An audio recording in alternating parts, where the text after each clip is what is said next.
ils préfèrent vivre dans des séquences de malheur, de tristesse, que de jouir de la joie. Parce que si on a insisté sur ce côté, c'est pour dire qu'en réalité, vous allez regarder les conditions, les événements autour de vous pour ne pas vous réjouir. C'est pourquoi on a insisté dessus. Réjouissez-vous, je vous le répète. Réjouissez-vous. Ceux qui me connaissent, ils connaissent un peu mon parcours. Ils sont un peu dans mon quotidien. Ils peuvent vous le témoigner. Il fut des moments, des périodes de ma vie où j'étais très colérique, très triste, très sad. Quand je dis sad, c'est sad. Quand je vais prier, quand ils viennent chez moi, je vais prier.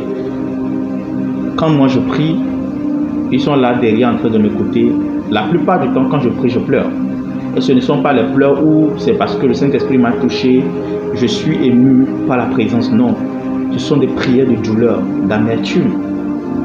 Il fut une période comme ça, des années en arrière, 2-3 ans en arrière. Vous voyez un peu? Mais quand je vous parle, je vous dis certaines choses, c'est pas forcément parce que c'est des révélations, mais aussi c'est des expériences. Ou bien ce ne sont pas des informations, c'est des expériences. Ça ne sert à rien. Je vous ai dit en 2024, ce qui m'a maintenu en vie, c'est ce verset-là. La bonté de l'Éternel vaut mieux que la vie. Je sais de quoi je parle. Je sais de quoi je parle. Et ça n'a rien à voir avec les trucs, les émotions, les sentiments, les relations. Non. Ça a à voir avec la vie en elle-même. La vie en elle-même. Alors, respectez et obéissez à cette instruction. Ça ne sert à rien de passer votre journée dans la tristesse. Je vous dis la vérité. Réjouissez-vous, je vous le répète. Réjouissez-vous. Le chrétien peut beaucoup prier. Et vous êtes des prieurs. Attrister le Saint-Esprit. Beaucoup veillent à ce qu'ils n'attristent pas le Saint-Esprit. Beaucoup lisent la parole.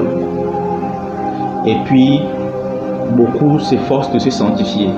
Je me dis aussi que si l'effort que vous mettez dans la sanctification, l'effort que vous mettez dans la prière, vous mettez le même effort dans la joie, c'est en essayant de garder votre joie, croyez-moi, votre vie allait connaître des couleurs extraordinaires. Ça, c'est mon avantage, entre parenthèses, pour vous ce soir. Que Dieu vous bénisse énormément. Donnez-moi un bon amen. Alors, on voulait étudier c'est quoi hériter le royaume de Dieu. Est-ce que quelqu'un a un élément de réponse pour nous selon ses recherches?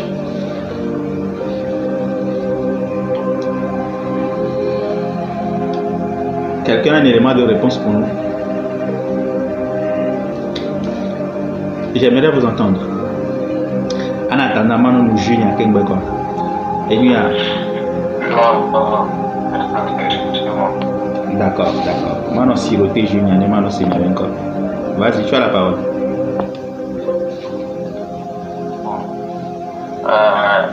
Le royaume de Dieu signifie recevoir la vie éternelle.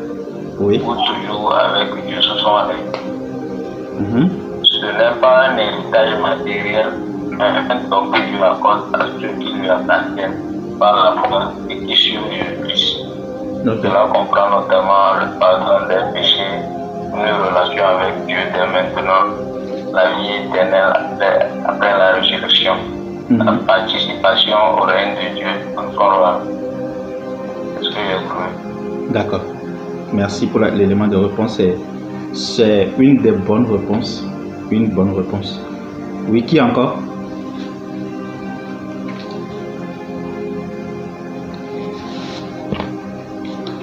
Qui encore?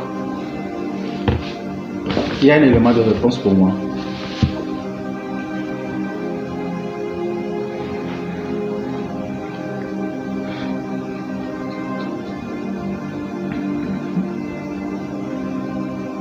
Qui a un élément de réponse pour moi?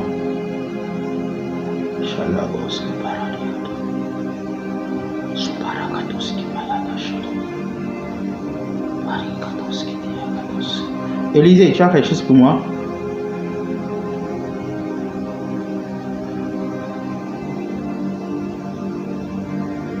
Élisée, tu as quelque chose?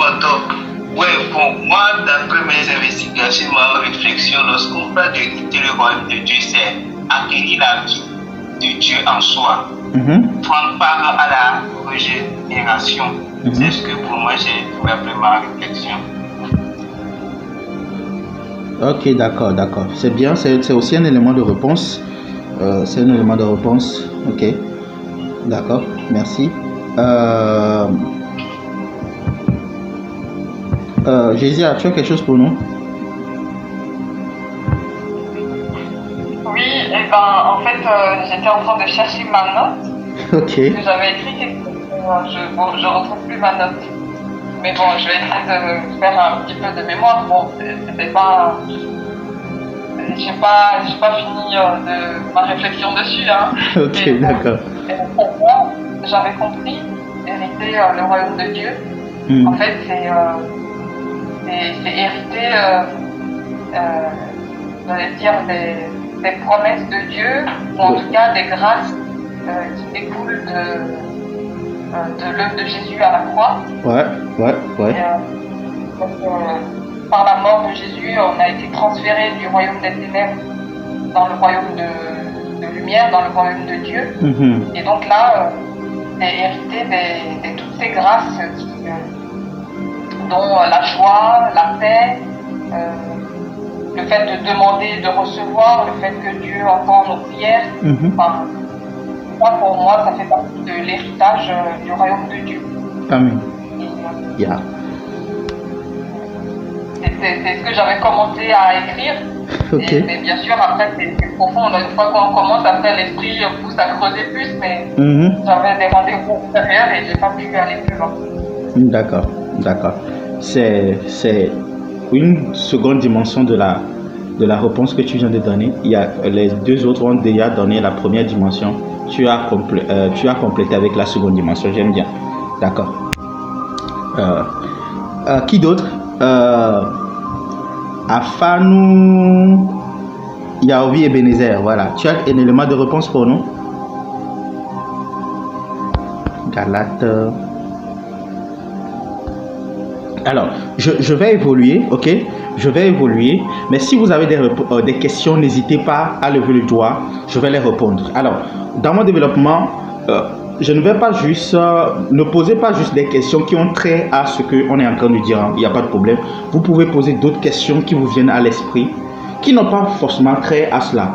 Peut-être par cela, le Seigneur va nous bénir par une révélation, par une instruction, d'accord? Donc, si vous avez des questions qui vous viennent, n'hésitez pas à les poser.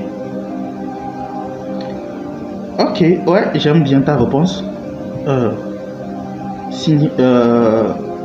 Ça signifie recevoir la vie éternelle et participer à la gloire de Christ comme enfant adopté de Dieu. Oui, c'est ce côté que je voulais développer, le côté du co-héritier. Ok, c'est à la fois une réalité spirituelle présente, c'est-à-dire vivre sous le règne de Dieu maintenant. Oui, c'est vrai. Et une promesse. Romains 8, verset 17 enseigne que ceux qui croient en Christ deviennent héritiers. Et effectivement, c'est le côté que je voulais développer. Mais tu l'as mentionné. Ouais, c'est ça. Effectivement. Héritier de Dieu et co-héritier de Christ. Effectivement, c'est ce que je voulais développer. C'est le côté que je voulais développer. D'accord.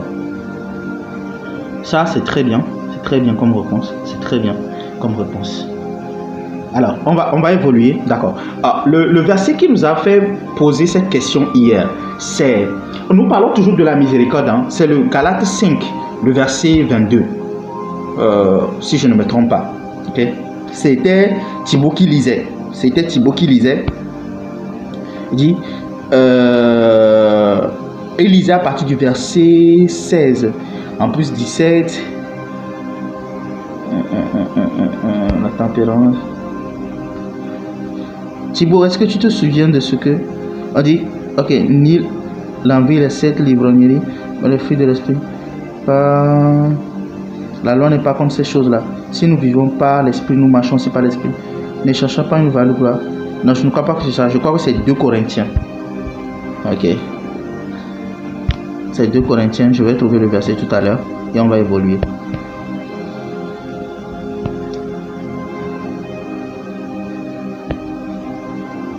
Thibaut, tu te souviens du verset que tu as lu hier?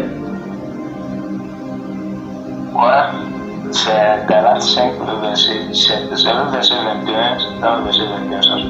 Ah, ok, voilà le verset 21. Voilà, merci. C'est le verset 21. La Bible dit ici. Alors, j'étais en train de parler de la miséricorde et je disais, il y a des éléments qui permettent que le flot de la miséricorde. Et quand je parle de la miséricorde, je vais faire une petite parenthèse rapidement. Lorsqu'on parle de la miséricorde, on parle du moment où l'amour et le jugement se rencontrent, du moment où l'homme et Dieu se rencontrent, du moment où la sainteté, la sainteté, le jugement de la sainteté et l'acceptation de l'amour se rencontrent, le juste milieu. Et quand on prend l'Ancien Testament, ça se faisait au milieu du trône de miséricorde, qu'on appelle pas le propitiatoire. En anglais, c'est the mercy seat. Ça se trouve entre les chérubins. Ok? Maintenant, dans le Nouveau Testament, ce qui le représente le mieux, c'est la croix. Ok? La croix de Christ. C'est le lieu où Dieu rencontre l'homme, où la sainteté, le jugement de la sainteté rencontre l'amour de l'acceptation. Ok? Là où le rejet et l'acceptation se rencontrent. J'ai juste paraphrasé rapidement. Parce que je vais faire un autre enseignement. Ça sera pour la soirée de gloire. The Mercy Seat. Je vais enseigner sur le trône de miséricorde même. Parce que c'est l'instruction que j'ai reçue. Je vais enseigner profondément sur ça. Alors, nous étions en train de parler de la miséricorde, de la manière dont la miséricorde coule à cause de l'incapacité de l'homme. Et nous disions que l'homme était incapable de se sauver lui-même et de payer sa propre dette. Et c'est là que, dans les explications, est venu le verset de Galates 5, le verset 17. Le verset 17 qui expliquait que lorsque vous vivez un certain mode de vie, vous avez un certain mode de vie, cela laisse couler naturellement la miséricorde de Dieu. C'est-à-dire cette miséricorde qui vous tient par la main dans votre incapacité, dans votre fragilité et dans votre nature de rébellion, de se soumettre à la loi et la vie de Dieu. Ok? Alors, lorsque vous manifestez un certain nombre de vies, Jésus a dit quelque chose tout à l'heure. Elle a dit que nous avons été rachetés des ténèbres à son admirable lumière. Nous avons été rachetés du royaume des ténèbres, du royaume de la souffrance, de l'amertume, de la chute, de la colère, de la condamnation, de la perte, de la disette. Nous avons été rachetés de là et nous avons été réintroduits, nous avons été introduits dans le royaume de Christ. Et dans ce royaume-là, c'est dans ce royaume que coule la vie de Dieu. Maintenant, lorsque nous quittons un certain mode de vie, un royaume, nous intégrons un autre royaume, nous avons un mode de vie qui l'accompagne. Parce que ce qui change, ce n'est pas seulement le monde, le transfert qui a changé, mais aussi notre nature a changé. Ok, notre nature change et dans l'esprit et dans l'âme. L'esprit est renouvelé, ok, l'esprit est vivifié, la vie entre dans l'esprit, mais au-delà de ça, il y a aussi l'âme qui est transformée en ce qu'on appelle par la justice de Dieu. Alors, les éléments qu'on est en train de citer ici dans Galates 5, le verset 17, ce sont des éléments qui commandent, qui laissent couler. Lorsqu'on voit ces éléments se produire, se manifester, lorsqu'on voit, par exemple, les éléments de Galates 5, verset 22 se manifester, alors il y a des flots naturels qui coulent. C'est un peu comme si, lorsque vous levez, vous douchez, vous êtes propre. C'est de la même manière. C'est un peu comme un système que vous engagez. Quand vous brossez les dents, votre bouche ne sent plus. C'est de la même manière, quand vous engagez ces modes de vie-là, il y a des choses naturelles, il y a des choses surnaturelles qui l'accompagnent, sans que vous n'ayez à prier pour cela. J'expliquais en quoi est-ce que le fait de vivre dans la justice, dans la sainteté, dans la consécration, manifester les fruits de l'esprit, attire naturellement la faveur, sans qu'on ne prie pour la faveur. Attire naturellement la miséricorde divine, surtout la miséricorde divine. La miséricorde, c'est le fait d'amener Dieu à vous assister à chaque moment de votre vie. Et lorsque vous êtes dans cette assistance-là, il est difficile que vous puissiez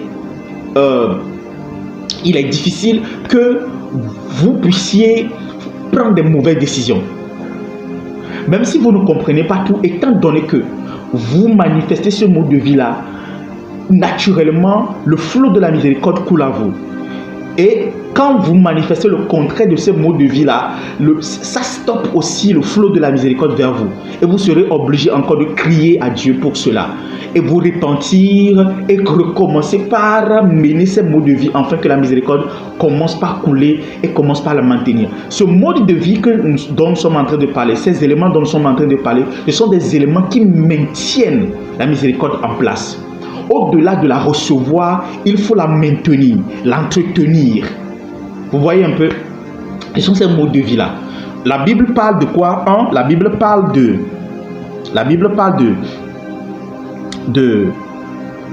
lorsque vous vivez dans quoi? Il y a verset 20, l'idolâtrie, la magie, les inimitiés, les querelles, les jalousies, les animosités. Ok? Les animosités, les disputes, les divisions, les sectes, l'envie, l'ivrognerie, les excès de table. Ces choses-là, lorsque vous manifestez ces choses, la Bible dit quoi? Que ceux-là, je vous dis d'avance, comme je l'ai déjà dit, que ceux qui commettent de telles choses n'hériteront point le royaume. Voilà. C'est là maintenant qu'est venu le sujet du royaume. Alors, quand on parle d'hériter le royaume, c'est quoi? Je vais libérer ici 3 dimensions. Okay? La première dimension, c'est la vie éternelle que nous recevons. Quand on dit hériter le royaume, c'est la vie éternelle que nous recevons au travers de Jésus. Okay? Et cette vie éternelle, c'est quoi? La Bible dit que la vie éternelle, c'est qu'ils te connaissent, toi, le seul vrai Dieu. Vous voyez? Donc la vie éternelle, c'est avoir la vie de Dieu en nous qui nous amène à expérimenter Dieu.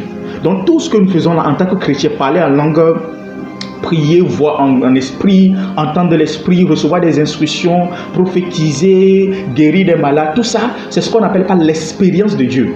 Nous sommes en train d'expérimenter la vie de Dieu. Et qui expérimente la vie de Dieu, expérimente Dieu. Parce que Dieu n'est autre chose que sa propre vie qui coule. Dieu n'est autre chose que sa vie. Si aujourd'hui ma vie me quitte, alors je viens de quitter la terre. Ma vie qui est en moi, c'est moi-même. Vous voyez? Donc si ma vie me quitte, mon corps ne sert plus à rien. Vous comprenez maintenant? Donc, ce qui me représente, c'est ma vie. Donc, quand vous expérimentez Dieu, vous parlez en langue. C'est pour ça que la Bible dit, ne n'attristez pas le Saint-Esprit. Pourquoi? Parce que c'est lui le législateur de cette vie. C'est lui le communicateur de cette vie. C'est lui le chargé des opérations de cette vie. C'est lui la personne qui transfère cette vie-là. C'est lui qui se charge de manifester cette vie en vous. C'est pour ça que la Bible dit que si vous l'attristez, la vie, vous bouchez le canal à la vie de Dieu de couler en vous. En l'occurrence, à la connaissance de Dieu. Plus le Saint-Esprit est joyeux, plus vous expérimentez Dieu, vous connaissez Dieu. Et vous connaîtrez Dieu à travers sa parole, à travers des expériences personnelles, à travers des situations, à travers la lecture de la Bible et à travers beaucoup d'autres expériences que vous allez faire dans la vie. Ok? Dans la vie pratique, pardon. Alors, au-delà de ça, au-delà du fait d'expérimenter la vie éternelle, il y a aussi ce qu'on appelle par expérimenter Christ. La Bible dit que nous avons hérité, nous sommes co-hérités de Dieu. Nous n'avons pas seulement hérité Dieu, mais nous avons aussi co-hérité Jésus-Christ. Qu'est-ce que ça veut dire? Jésus-Christ est notre héritage à nous.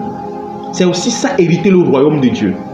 Okay? L'héritage du royaume consiste aussi à Christ, à expérimenter la dimension de Christ, la parole faite chair, expérimenter la place, le lieu, la dimension qu'on appelle Christ, expérimenter le Dieu qui s'est manifesté, qui s'est révélé, qu'on appelle Christ, expérimenter la puissance des siècles à venir qui se trouve en Christ, expérimenter la science, les trésors de la science, de la connaissance et des sagesses infinies qui s'appelle Christ.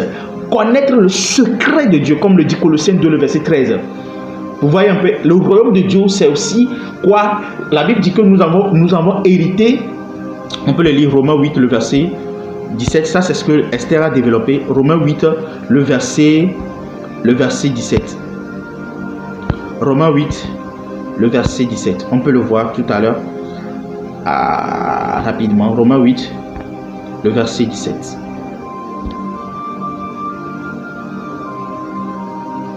Or, si nous sommes enfants,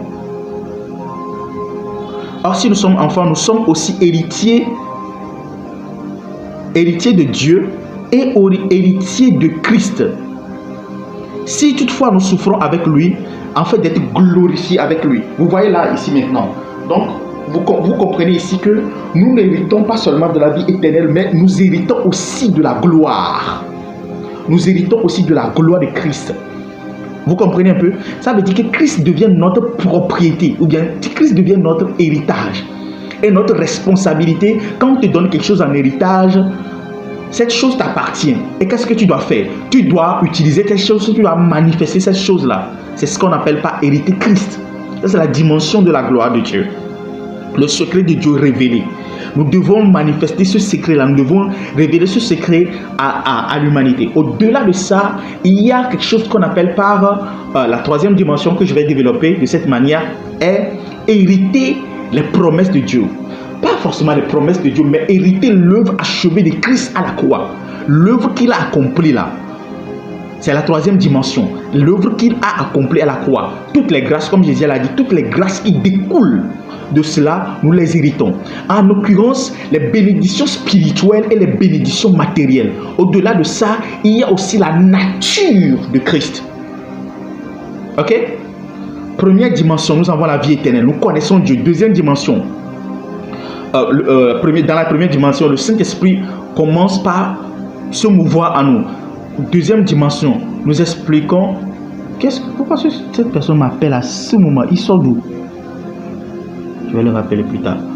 Alors, nous expérimentons la seconde dimension, qui est quoi? La nature de Dieu cachée en Christ. Cette nature d'accomplissement, d'autorité et de gloire. Ce secret de Dieu révélé. Vous voyez un peu? Est-ce que vous me suivez? Vous me recevez très bien? Vous me recevez très bien?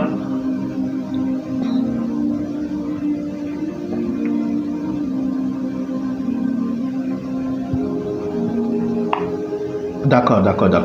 S'il vous plaît, quand je pose la question, répondez rapidement, comme ça je puisse savoir, ok? Alors, ce secret de Dieu révélé, nous les expérimentons. Et quand nous les expérimentons, nous avons de l'autorité, nous avons de la domination. Maintenant, il y a ce qu'on appelle pas l'œuvre de Christ. L'œuvre de Christ. Regardez ce que la Bible dit. Quand Jésus veut apprendre à ses disciples à prier, il dit, notre Père qui es aux cieux, que ton règne vienne. Avant même que la volonté ne soit faite, il a demandé le règne. Ça veut dire que le royaume doit s'implanter sur terre. Le royaume doit s'installer sur terre. Le royaume doit se positionner sur terre. Le royaume doit prendre sa place sur terre.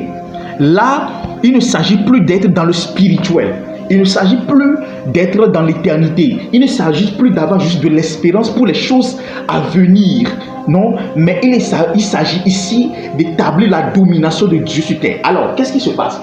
Comment est-ce que ces choses-là, ces grâces-là, ces bénédictions-là, matérielles et spirituelles, cette nature de Dieu, cette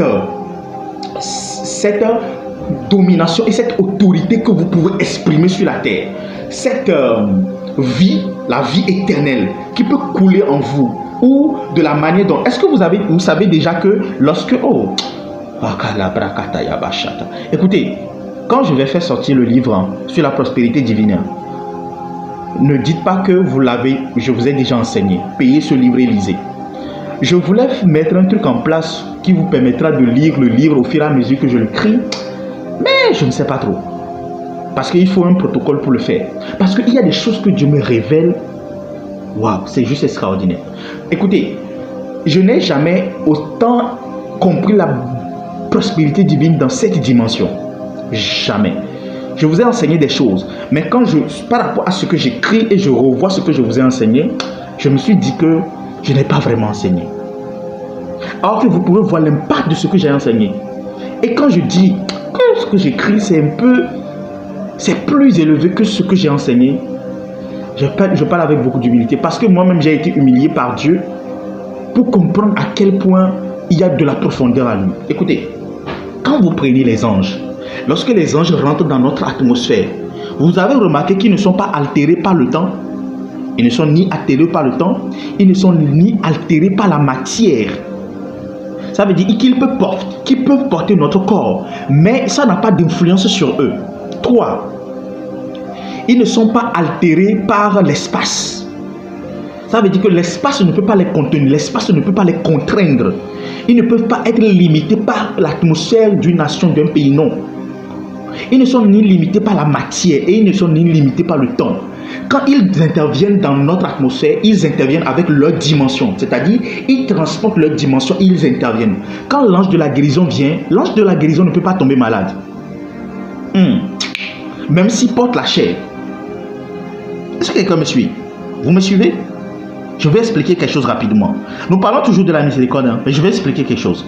Lorsque l'ange de la guérison vient, il ne peut pas tomber malade.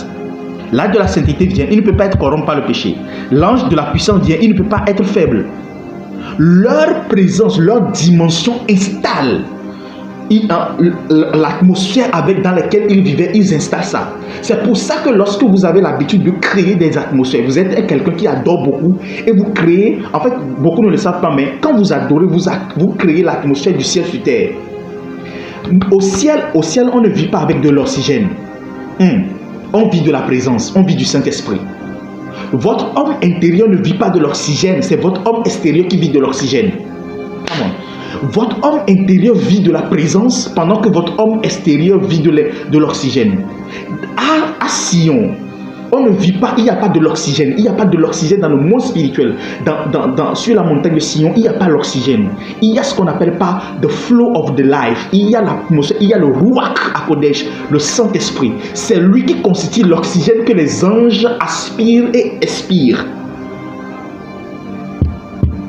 Est-ce que quelqu'un me suit? Donc pour que votre homme intérieur puisse bien vivre, vous devez lui donner un flot de présence donnée.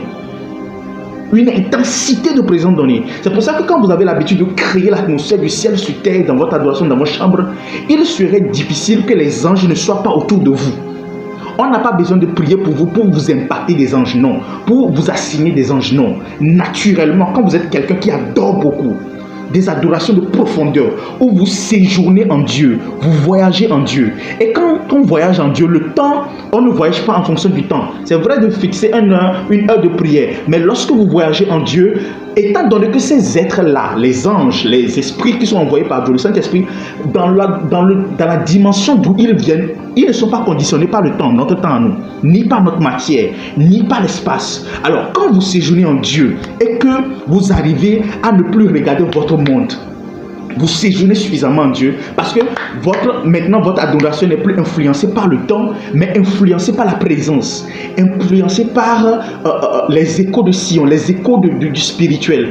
Vous n'arrêtez pas parce que le 1 heure vient de passer, 30 minutes vient de passer. Vous arrêtez parce que vous avez bu à la source, parce qu'un fardeau est tombé, parce que vous avez atteint une dimension, parce que vous avez touché à quelque chose. Quand vous avez l'habitude de créer ces choses-là, vous avez l'habitude de créer cette atmosphère, les anges viendront naturellement dans votre atmosphère. Naturellement. Et vous allez commencer par voir que les choses du monde actuel ne pourront plus vous altérer. Ni la maladie, ni l'échec. Il y a des choses qui vont commencer par vous fuir. Pourquoi? Parce que vous avez transposé le ciel sur terre. Vous avez fait un transfert entre le ciel et la terre. Vous avez créé un canal au travers duquel le ciel s'établit autour de vous et en vous. Et ça fait que lorsque les virus, les microbes passent, quand ils rentrent dans votre atmosphère, ils meurent. C'est ce qui se passe aussi avec les anges de guérison. Quand ils viennent, peu importe la maladie, peu importe le cancer, peu importe le virus et l'épidémie, lorsqu'ils viennent, lorsque ces virus-là touchent leur atmosphère, ces virus-là meurent. Vous comprenez maintenant? Est-ce que vous me suivez? Si vous me suivez, donnez-moi un bon amen. Est-ce que vous me suivez? Alors, si vous êtes dans ce transfert-là, qu'est-ce qui va se passer? Lorsque Jésus-Christ a dit que ton règne vienne, en disant ton règne vienne là, en fait, il vous dit à vous, enfants de Dieu, vous qui avez été transportés des royaumes des ténèbres à la lumière, comme Jésus l'a dit, vous qui avez accès à la vie éternelle et avez hérité Dieu. Pas seulement Dieu, hein, vous avez hérité Dieu, comme Élie et Tilbo l'ont dit. Et que vous qui avez hérité Christ, c'est-à-dire l'autorité, la puissance et la gloire de Dieu, la nature de Dieu en action, vous là, qu'est-ce que vous devez faire? Vous devez en réalité être les représentants, c'est-à-dire à la manière dont les anges aussi opèrent et ne sont pas altérés ni par le temps, l'espace et la matière. C'est de la même manière que vous aussi, dans votre opération sur terre, vous ne devez pas être altéré par le temps, l'espace et la matière. Et naturellement, quand vous grandissez dans ces choses-là, vous allez remarquer que vous allez tomber moins malade. Oui, les choses vont vous répondre naturellement. Alors, comment est-ce que les choses vous répondent naturellement? Ou bien je vais vous reposer la question de cette manière. Comment est-ce que ce flot-là de l'esprit, cette atmosphère peut s'installer et se manifester naturellement dans votre atmosphère naturelle, ok? Dans votre atmosphère ambiante, pardon, ok? Comment est-ce que vous pouvez représenter ou bien vous pouvez maintenir ce flot-là, cette croissance de vie-là? C'est ce que la Bible dit, que lorsque celui qui délaisse ses péchés obtient miséricorde. C'est-à-dire, vous ouvrez un canal à Dieu de faire installer, de ramener les réalités de Sion dans votre atmosphère. Alors, la manière pour le faire, c'est ce qui est décrit maintenant dans Galates 5. Il dit, la seule manière d'hériter ce royaume et de la manifester pleinement, c'est en fuyant ces choses-là qui ont été citées. Ok? Je vais vous redire ça. Peut-être je vais trouver ça dans 2 Corinthiens. Non, ici, ça parle du royaume. Oh, come on. Il y a tellement de choses à dire sur le royaume. Mais je vais essayer de vous récapituler ça rapidement. Alors, quand je retourne par exemple dans Galates 5, le verset 21. Ok? Regardez, hein. Galates 5, le verset 21. Oh, Saint-Esprit, merci. L'envie. La Bible dit, l'idolâtrie, la magie, les inimitiés, les querelles, les jalousies, les animosités, les disputes, les divisions, les sectes, l'envie, l'ivrognerie, les excès de table. Ok? Les excès de table. Nous sommes dans la gloire. We are in the glory. We are in the glory. Pendant que je suis en train de parler, je suis en train de sentir la gloire de Dieu. Au lieu de sentir la miséricorde, l'envie de prier ou de pleurs, je sens la gloire.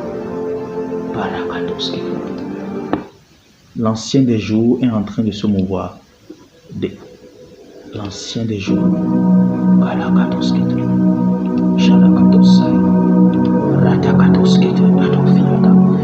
Alors, quelque chose va descendre dans l'atmosphère de quelqu'un ce soir. À partir de ce soir, je vais vous dire une vérité. Vous allez rentrer dans la réalité de la vie spirituelle selon le modèle de Sion, selon le modèle de la Nouvelle Jérusalem. Amanako Fayaba. Les anges vont être naturellement dans votre atmosphère. Donnez-moi un bon amen. Je suis en train de déclarer sur vos vies comme ça. Les anges, des esprits étranges, des esprits bizarres. Oh, Shavela Sakavaya. Des gens vont dormir et Samuel va venir les enseigner. Manon se fera. Des gens vont rencontrer David. Oh, je le sens, je sens la gloire. La fille de gloire. Calais, Paradouskaya. Des gens, routes vont venir vous enseigner. Esther va venir vous enseigner les secrets de la faveur divine. Oh, les soparagada, les sofaïda, kushkapa, kush, kaligre, evarus, kayata. Daniel viendra enseigner à certains le secret de la gouvernance. Manoufi, preentuzuzu, kaida. Maintenant, c'est naturel. Ça va être naturel pour vous d'expérimenter les choses. La Bible dit, Romains 12, ce ne sont pas des choses que j'invente. Romains 12, vous vous êtes approchés de Sion. 12, 22, vous êtes approchés de Sion, de la cité du Dieu vivant, de la Jérusalem céleste, des saints parvenus à la perfection. Vous êtes entourés d'une nuée de témoins. Ce n'est pas moi qui l'invente. Non. Vous allez rencontrer des êtres d'excellence. The beings of excellency. On appelle ça les êtres d'excellence. Vous allez rencontrer des anges hors du commun. Parce que nous sommes en train de parler de la réalité du ciel sur la terre. Et cette atmosphère est en train de s'installer. Je sens que ces derniers jours, je vais me voir beaucoup avec les anges. Avec les esprits de Dieu. Le temps est arrivé que lorsque vous dormez, que vous ne voyez plus les sorciers qui vous poursuivent, les ennemis qui veulent vous attaquer, qui veulent vous découper la tête, il faut que vous vous élevez. La Bible dit que Christ étant venu, il a emporté des captifs. Le grand aigle royal a emporté des captifs. Il a élevé des captifs. Il les a fait traverser les couches célestes. Il les a amenés à Sion. Il les a introduits dans le moule de la transformation qui génère des rois, qui génère des géants et qui engendre des puissants. Et il les a remplis de dons. Et il les a libérés comme des apôtres et des prophètes pour être des dons pour l'église et des solutions pour le monde.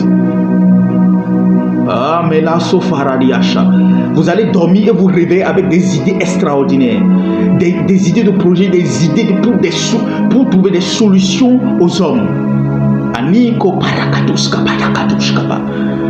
Aujourd'hui, j'étais en voiture et je regardais les soldats là qui prenaient des pourboires, ou bien je ne sais pas trop, chez les conducteurs. Et en même temps, une idée de projet a germé dans mon cœur. Ali Kafarakataya. Je suis en train de traverser un projet pour éviter l'évasion fiscale ou éviter la corruption sur les systèmes d'impôts, de taxes, tout ça. Ce sont des choses de Sion. Ce n'est pas normal, je vous dis la vérité. J'ai passé 3 ans sans avoir ces idées-là. Vous pouvez vous réveiller avec des solutions pour le monde. Vous pouvez vous réveiller avec des solutions pour des crises économiques qui sont en train de gangréner les nations. Ou encore des solutions pour les familles. Dieu peut vous inspirer des livres sur le mariage qui vont sauver des jeunes couples. Oh, je ne sais pas, est-ce qu'il y a quelqu'un qui reçoit? Si vous recevez, ouvrez votre micro, donnez-moi un bon amen. C'est la moindre des choses. Dieu peut vous inspirer des livres sur l'adoration intime qui vont réveiller une génération. Ces livres peuvent produire des réveils transgénérationnels. Voilà, ces livres peuvent ramener les cœurs dans la présence, dans l'intimité. Ou encore la voie de la justice, la voie de la sainteté. Il y a des gens qui aiment la sainteté.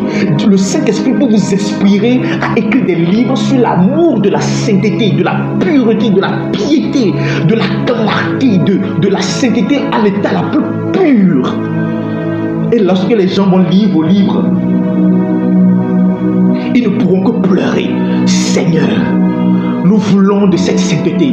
Nous avons assez de ce péché-là. Oh, je prie que le Seigneur déverse cette grâce sur vous.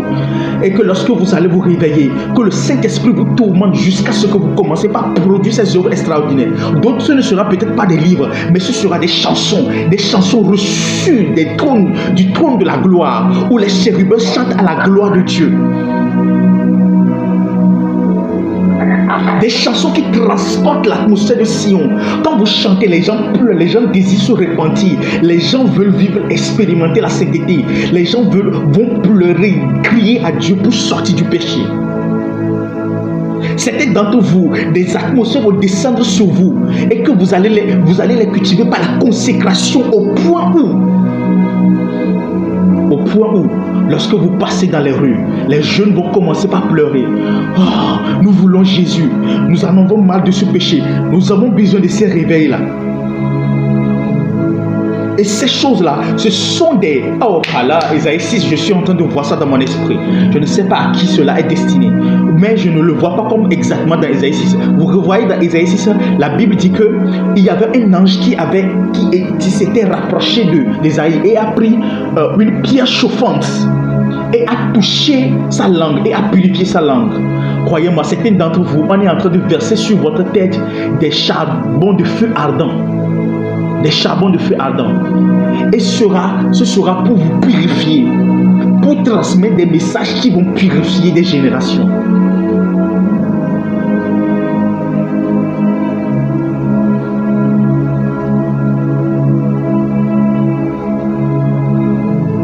Sion est en train de lancer des appels.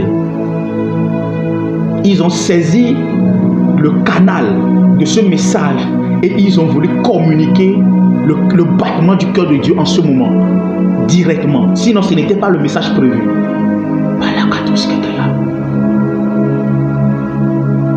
Pendant que les autres sont immergés dans la gouvernance par des esprits maléfiques, des énergies maléfiques, vous allez arriver avec un niveau de sainteté, une sainteté qui est aussi puissante, dont son aura, dont son énergie est aussi puissante que l'onction. Lorsque les gens vous voient, ils ne pourront pas vous approcher pour vous proposer des trucs. Quand quand vous rentrez dans l'entreprise, tous ceux qui ont des envies de corruption, tous ceux qui aiment faire la corruption, ils vont se sentir tellement coupables que de vouloir se repentir, de ne plus voler l'argent du pays. Nous avons besoin de cette dimension-là. Et je sens que le Seigneur est en train de les libérer. Olare sofaele shaladere amanania nanele abelado silalare aile kosibele siava shalila imarakatiatesh. Certains d'entre vous, vous serez tellement investis de cette énergie de pureté où il y aura des concerts mondains. Dieu vous dira, allez à ce concert-là. Vous allez arriver à ce concert, les gens ne feront que pleurer. Ils ne vont pas comprendre. Pendant que les artistes vont vouloir chanter des chansons mondaines, il y aura un grand réveil de sainteté qui va germer. Où les gens vont pleurer, les filles vont gémir. Qu'est-ce que nous avons porté là? Mais est-ce que je suis fou? Oh mon Dieu! Je désire cette atmosphère. Je recherche cette atmosphère. J'ai soif de cette chose-là. Je l'ai perdu de vue. Mais maintenant, le Seigneur l'a réintroduit dans mon cœur. Oh Seigneur, merci.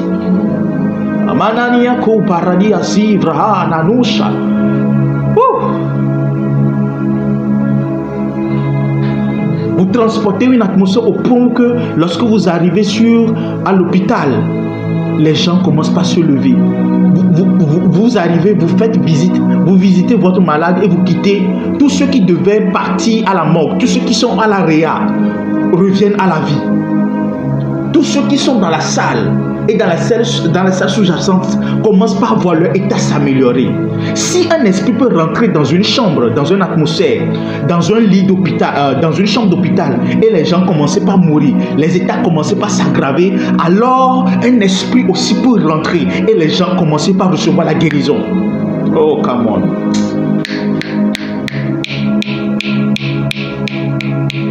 Les sauvaria takata. Mananani atushkapa.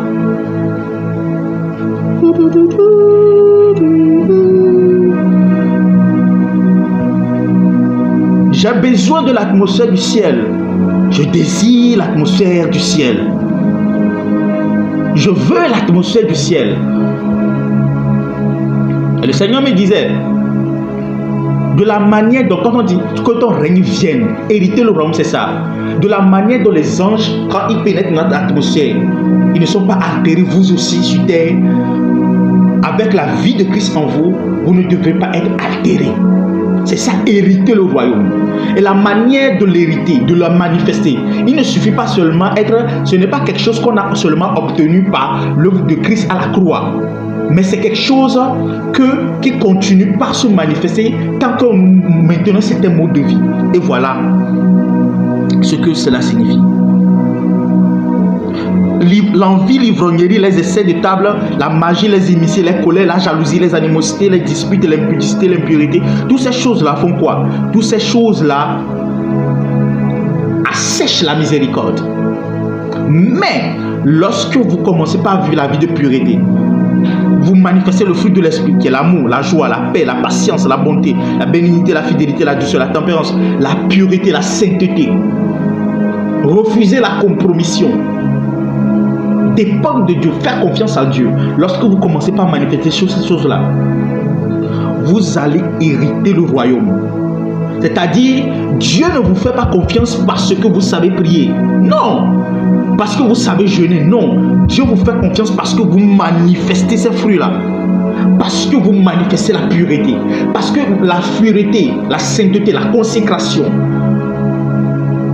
la vérité, la joie, la paix, l'amour, la patience, ces choses-là, ce sont ces choses-là qui vous permettent à ce que vous soyez identifiés, que vous soyez différenciés de ceux du monde-là. Alors quand Dieu voit ces traces-là chez vous, il dit, ah, telle personne a commencé par manifester le mode de vie céleste. Alors le ciel commencera par vous faire confiance avec des atmosphères. Moi, je vais vous dire la vérité, je ne savais pas ce qu'on appelle pas l'onction. Je n'ai jamais prié pour recevoir l'onction. Mais je savais que tout ce que je faisais, c'est que je passais beaucoup de mon temps dans les jeûnes. Et presque chaque nuit, depuis que j'ai reçu Jésus-Christ, de 2014 à 2017-2018, je ne passais que chaque nuit dans l'adoration avec mes écouteurs à l'oreille. Et chaque fois que je mettais les écouteurs dans l'oreille, je me sentais comme si j'étais dans le bras de Jésus. Je n'ai jamais eu à prier pour l'onction. Et je transportais, et je transporte toujours, un certain niveau d'atmosphère, un certain niveau de puissance, un certain niveau de démonstration tellement violente que les gens ont commencé par compromettre les autres pour qu'ils puissent avoir accès à ce que Dieu est en train de faire avec moi. Je pouvais passer à côté des gens comme ça, les gens tombaient. Je pouvais mouvoir la main comme ça, les gens tombaient. Les gens étaient visités. Quand je parlais, je n'avais même pas besoin de toucher les gens. Les gens étaient transportés, vibraient. Les gens étaient à terre. Je ne les touchais même pas. Je ne donnais même pas des requêtes de prière. J'enseignais seulement. Oh, come on. J'enseignais seulement. Je ne prêchais pas, j'enseignais. Mais les gens étaient transportés par l'atmosphère. Transportés à un niveau où c'est le genre de manifestation qui fait que tous les mentors que moi j'ai eus, les pères que j'ai eus, chacun a voulu s'approprier ma personne.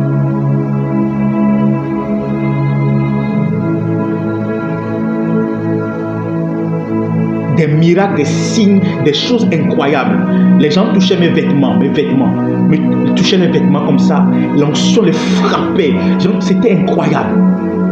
Je pouvais venir comme ça. Dès que je commence à prier, ou bien dès que je rentre dans l'atmosphère, je rentre et je veux commencer la prière, le ciel change en même temps. Il est arrivé même 2 fois de suite que je me suis mis en colère, le ciel s'est assombri en même temps, il a commencé par pleuvoir 2 fois, des grondements de tonnerre. Contrôler le vent, changer la direction du vent, des choses incroyables. On dit hériter le royaume. Ça, ce sont des choses que Dieu fait avec nous.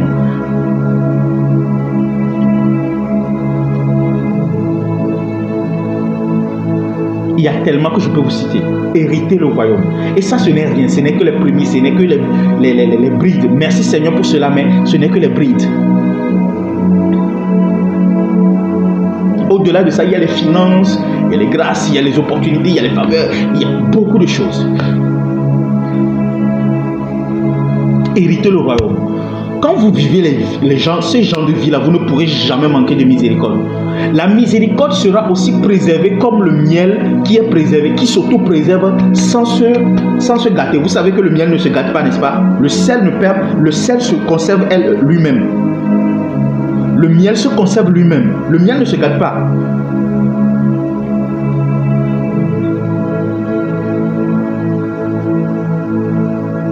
Quand vous vivez dans la pureté, vous allez hériter le royaume. Je vais vous citer quelques versets rapidement.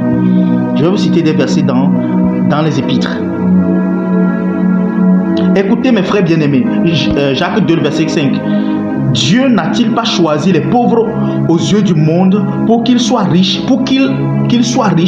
en la foi et hériter du royaume qu'il a promis à ceux qui l'aiment? Vous voyez? 1 Corinthiens 2, verset 9 à 10. Mais comme il est écrit, ce sont des choses que l'œil n'a point vues, que l'oreille n'a point entendues. Voilà. Et qui ne sont point montées au cœur de l'homme. Des choses que Dieu a préparées pour ceux qui l'aiment. Comment est-ce que vous démontrez à Dieu que vous l'aimez? En vivant et en manifestant les fruits de l'esprit.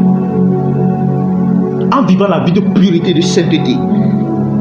La Bible dit dans Colossiens 3, si je ne me trompe pas, Colossiens 3, le passage du verset 1. Affectionnez-vous aux choses d'en haut. D'autres versets disent aspirez aux choses d'en haut, où Christ est assis à la droite de Dieu.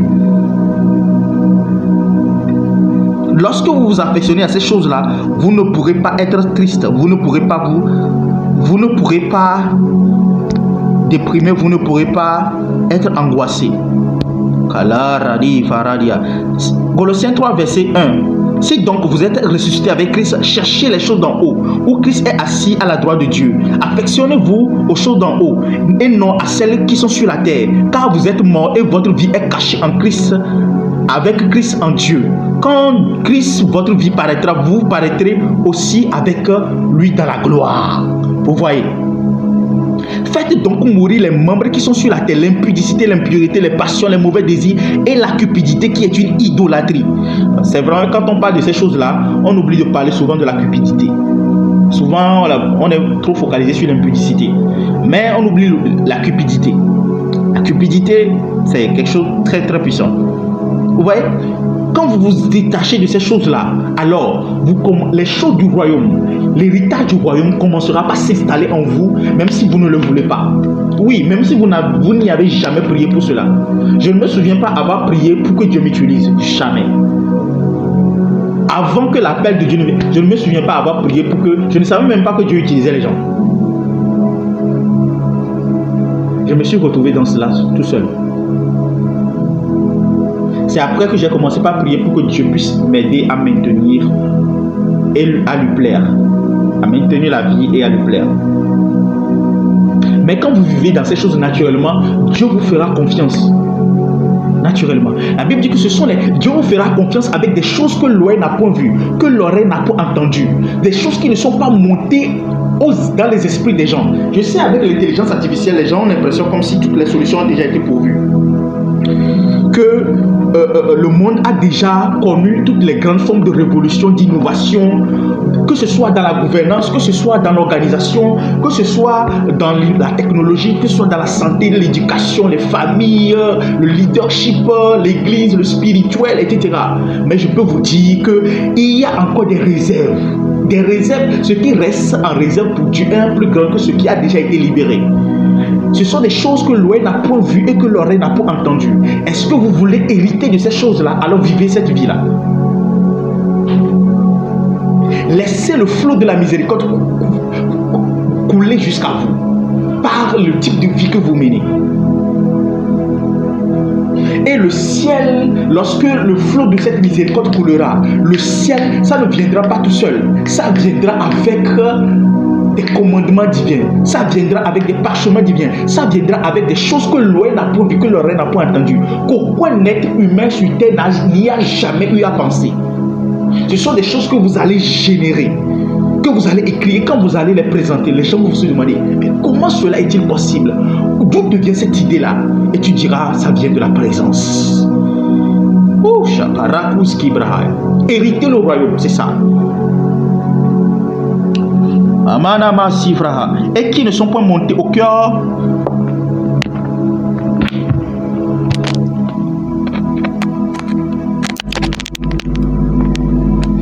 Et qui ne sont pas montés au cœur de l'homme. Des choses que Dieu a préparées pour ceux qui l'aiment. La Bible dit que Dieu a préparé ça. Ça veut dire qu'il y a des gens qui pouvaient, ou bien il y a ces choses-là, ce sont des choses que Dieu pouvait envoyer sur la terre à n'importe qui. Mais il a dit non, je l'ai préparé seulement pour ceux qui m'aiment.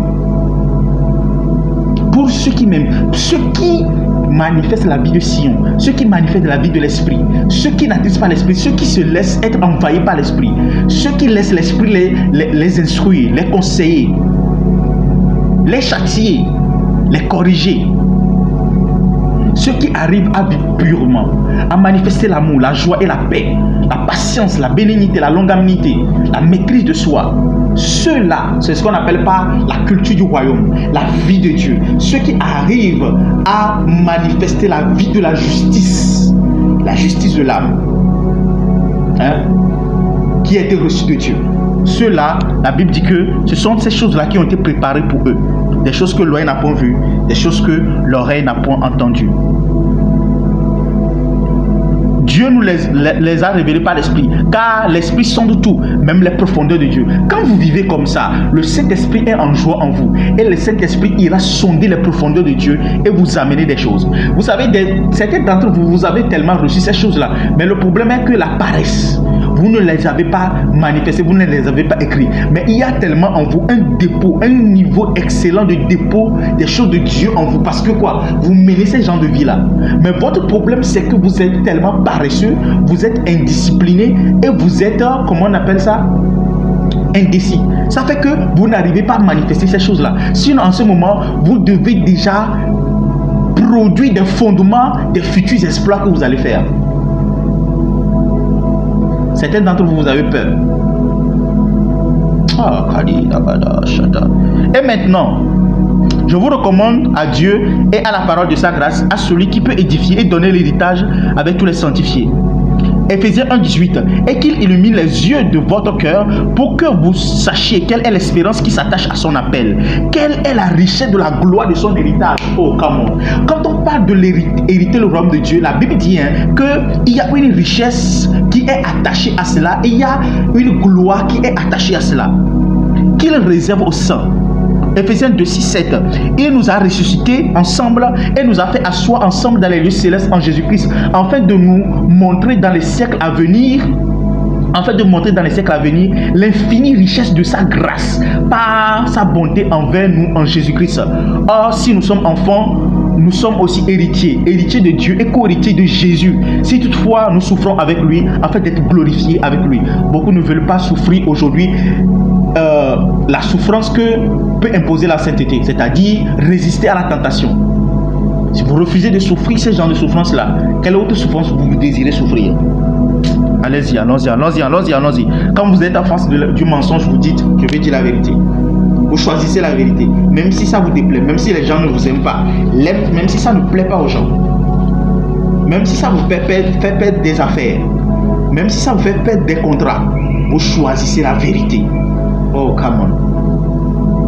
Vous refusez de vous compromettre, même si il faut rester affamé, ne pas prendre l'argent d'un homme et rester affamé. Vous choisissez rester affamé et compter sur Dieu que de prendre l'argent d'un homme qui vous drague, d'un homme ou bien d'une fille qui croche sur vous. Vous préférez rester affamé. Oh, come on, là, et vous allez voir comment le ciel va commencer par vous faire confiance. Oh Seigneur, allons-y. Ainsi, tu n'es plus esclave mais fils, et si tu es fils, tu es aussi héritier par la grâce de Dieu.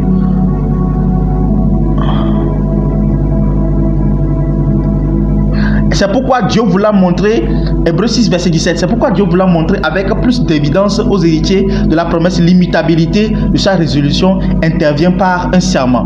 Là on parle de la bénédiction d'Abraham.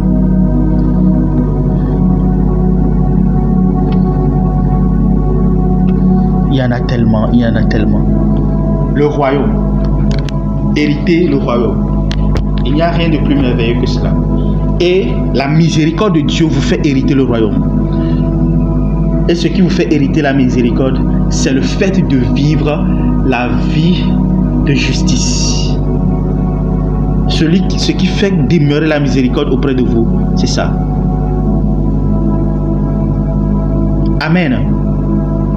Amen. Si tu me suis, donne-moi un bon amen.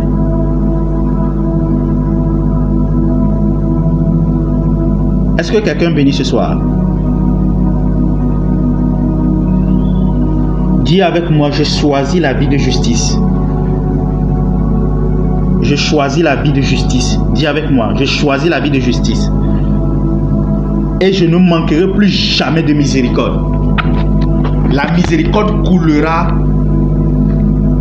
chaque temps en moi. La miséricorde coulera chaque temps en moi. Je choisis la vie de justice. Je ne manquerai plus de miséricorde. Le trône de la miséricorde s'installe dans ma vie au nom de Jésus. Parce que je crée l'atmosphère pour faire venir le trône de Jésus sur ma vie. Lorsque les anges passeront, ils ne pourront pas résister à ma présence. Vous savez, le péché fait fuir les anges. Le péché fait fuir les anges. Le mensonge fait fuir les anges. L'impatience fait fuir les anges. La colère fait fuir les anges. La cupidité fait fuir les anges. Ces choses-là les répugnent.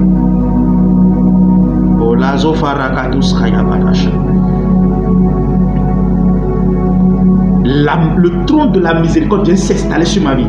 Je ne manquerai plus jamais de faveur. Parce que je connais maintenant le secret. Le secret, c'est la vie de justice. Et je reçois la grâce. Non pas par ma force, mais par la grâce de Jésus. De vivre cette vie, de la manifester pleinement. Au nom de Jésus. Confesse avec moi, mes affaires prospèrent. Parce que j'ai découvert ce secret et je reçois la grâce. À partir de maintenant, le flot de la miséricorde coule en moi. Répète avec moi. Active ton micro et répète avec moi. Le flot de la miséricorde coule en moi. Tout ce que je fais réussit. Je prospère à tout égard. Mes affaires prospèrent. Ma famille prospère. Mes enfants prospèrent. Mon ministère prospère. Mon travail prospère. Mes projets prospèrent. Mon intimité avec Dieu prospère. Oh la karabasha yagados kapaya. Je ne déprime plus, je ne suis plus triste, je ne suis plus en colère, je ne suis plus angoissé. Au contraire, je suis rempli de joie. Je me réjouis dans le Seigneur. Je vis une vie de reconnaissance parce que j'ai trouvé miséricorde auprès de Dieu. Non seulement j'ai trouvé miséricorde, mais je connais aujourd'hui le secret pour maintenir cette miséricorde-là. Et je reçois la grâce pour engager et vivre la vie de la justice. J'aime la sainteté, j'aime la consécration, j'aime la pureté, j'aime les choses de Dieu et je les manifeste pleinement. La sofaradi kaparadouche kapaya. Ezofarani asofa. Pas la langue là où tu es. Pas la langue là où tu es. Karadi asapaïda kapra. J'hérite le royaume des cieux. Répète avec moi. J'hérite le royaume des cieux. J'hérite de la vie éternelle. Je connais Dieu et j'expérimente Dieu dans ses profondeurs. Je connais Christ et j'expérimente Christ dans sa profondeur. Je connais le secret de Dieu qui est Christ. J'ai accès au mystère de la science et de l'intelligence. Je ne manque pas de sagesse. In the name of Jesus. Je ne suis pas altéré ni par le temps, ni par la matière, ni par l'espace au nom de Jésus-Christ. Ma vie n'est pas fonction des réalités de ce monde. Ma vie est fonction de l'atmosphère. Tant que de la manière dont mon homme physique respire l'oxygène, mon homme spirituel respire la présence. Aya Karabasha. Je ne manque jamais de présence. Je ne manque jamais de présence. Je ne manque jamais de présence. La présence de Dieu s'accroît sur ma vie de manière intense. Le ciel s'installe dans mon atmosphère. Partout où je suis, dans ma chambre, au travail, au bureau, dans le taxi, partout où je me retrouve, en voiture, le ciel s'installe avec moi. Pour moi, c'est devenu naturel d'être entouré des anges. J'hérite des choses que l'oreille n'a point vues, que l'oreille n'a point entendues. Des choses qui ne sont pas montées dans les pensées des hommes. Ce sont ces choses-là avec lesquelles Dieu me fait confiance. J'apporte des solutions aux hommes. Je suis un captif de Jésus. Je suis amené dans les hauteurs. Je transcende les couches spirituelles et je suis impacté par sa grâce et ses dons. Je suis un don pour le corps de Christ, pour la génération présente et la génération à venir. Et je suis une solution pour le monde, pour les gouvernements, pour la jeunesse mondiale, pour les familles, pour les papas, pour les mamans, pour les leaders, pour les entrepreneurs. Au nom de Jésus.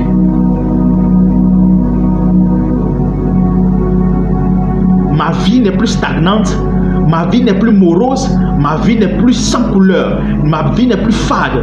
Ma vie est une vie arc-en-ciel, une vie remplie de couleurs, où je manifeste de multiples bénédictions de Jésus-Christ. Je suis un fleuve qui coule, je ne m'assèche plus jamais.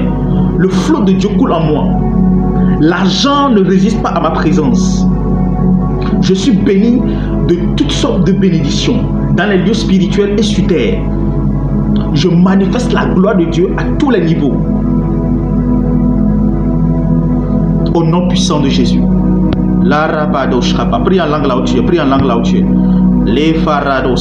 Prie en langue là où tu es. Prie quelques minutes en langue. Prie quelques minutes en langue. Les ofarado si prahada gadosh kata. Les ofarada si adagadagadash. Rakus kapa radiatus ki paradia. Les rakosh kapa redegedos ki braanta. La rafila gosh kapa igrasi sebraha. Les rakatosh kapa. Au nom puissant de Jésus, je reçois et je donne à Dieu la puissance, la richesse, la sagesse, la force, l'honneur, la gloire et la louange. C'est cela mon héritage et c'est cela la couronne que je dépose devant Dieu au nom de Jésus. Je ne suis plus une personne inutile. Je ne suis plus une personne qui n'a rien à proposer au monde. Au contraire, à partir de maintenant, je découvre ma véritable essence et je suis une bénédiction pour le monde au nom de Jésus. Est-ce que quelqu'un est béni ce soir? Si tu es béni, donne-moi un bon amen.